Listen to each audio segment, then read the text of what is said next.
మీకు ఒక ట్రిక్ చెప్తాను. ఫైండ్ అవుట్ చేయడానికి, పర్సంటేజ్ ఫైండ్ అవుట్ చేయడానికి ఒక సింపుల్ ట్రిక్ చెప్తాను. సో ఫర్ ఎగ్జాంపుల్ మన దగ్గర 5,000 రూపీస్ ఉన్నాయనుకోండి. సింపుల్గా డైరెక్ట్గా మనకు 1% అడిగితే 1% కానీ అడిగిండు అని అంటే సింపుల్ ట్రిక్ బాగా గుర్తుపెట్టుకొని 1% అడిగిందంటే ఈ ప్లేసెస్ 2 ప్లేసెస్ జరిగిన తర్వాత పాయింట్ పెట్టండి. 2 ప్లేసెస్ జరిగి పాయింట్ పెడితే మనకి ఏదైతే వాల్యూ ఉంటుందో అదే మనకు ఈ 5,000లో 1% అంటే 5,000లో 1% ఎంత 50 డైరెక్ట్గా చెప్పవచ్చు అనమాట. డైరెక్ట్గా చూసి మనం చెప్పవచ్చు అనమాట. లేదు ఇదే 5,000లో 10% కావాలి అన్నాను అనుకో, సింపుల్గా 10% కావాలి అంటే జస్ట్ ఒక ప్లేస్ మాత్రమే చెప్పి డాట్ పెట్టండి. సో ఈ డాట్ తర్వాత వచ్చే వాల్యూ ఏదైతే ఉందో అది మనకు 10% అవుతుంది. అంటే 5,000లో 10% ఎంత సింపుల్గా 500 అని చెప్పవచ్చు. సో ఈ విధంగా మనం ఫైండ్ అవుట్ చేయడానికి అంటే ఫర్ ఎగ్జాంపుల్ ఇదే 5,000లో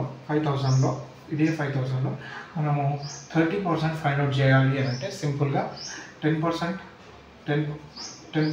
ప్లస్ 10% ఈజీగా చేయొచ్చు కదా. అంటే 10% ఎంతనో ఈజీగా చెప్పొచ్చు 500 అని.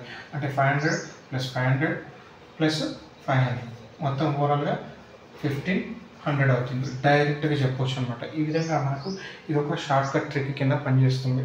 సో కొంచెం మీరు ప్రాక్టీస్ చేస్తే ఇది ఈజీ అవుతుంది. ప్రాక్టీస్ బాగా చేయాలన్నమాట. ఇంకొక ప్రాక్టీస్ కోసం ఇంకొక రెండు చూడండి 2 ప్రాబ్లమ్స్ చేస్తాం. ఇప్పుడు 7,200 ఉందనుకోండి. 7,200లో మనకి 10% ఎంత చెప్పొచ్చు, డైరెక్ట్గా చెప్పొచ్చు. ఎంత పాయింట్ పెడితే 720 సింపుల్ రైట్. లేదు 1% కావాలి అంటే నాకు 2 ప్లేసెస్ తర్వాత అంటే 72 డైరెక్ట్గా చెప్పొచ్చు.